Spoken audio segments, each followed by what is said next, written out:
বগুড়ার শাহজাহানপুর হাটে অবৈধভাবে খাজনা আদায়ের অভিযোগে ইজারাদার ও তার 4 সহযোগীকে পিটিয়ে আহত করেছেন স্থানীয় ব্যবসায়ীরা।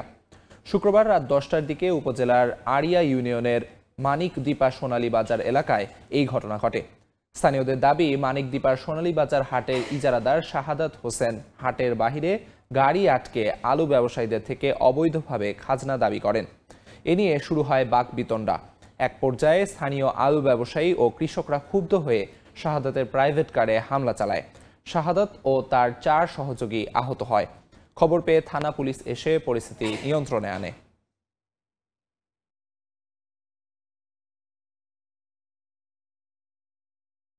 ওই আসাবার লেবার আছে সাদা আলুর সাদা খায় না, 20 টাকা বস্তা না 15 টাকা বস্তা আছে, এর উপর ক্ষোভ। তো আর ভেতর যে বাছও কাটছে, সেই বাসের পর্যন্ত টাকা পর্যন্ত লাগার জন্য আসছে এরা গ্রামের মধ্যে ঢুকে।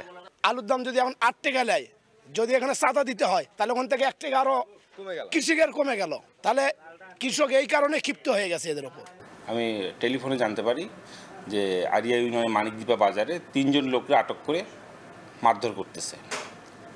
শুধু এই সংবাদের প্রেক্ষিতে তড়িৎ সেখানে যাই এবং 3 জনকে আহত অবস্থায় উদ্ধার করি এবং শহীদ জিয়াউর রহমান মেডিকেল কলেজে অ্যাডমিট করি। ইজারের বিষয়টি আমি কোনো কিছু জানি না, এই বিষয়টা ইউনো মহোদয় পরিষ্কার করবেন।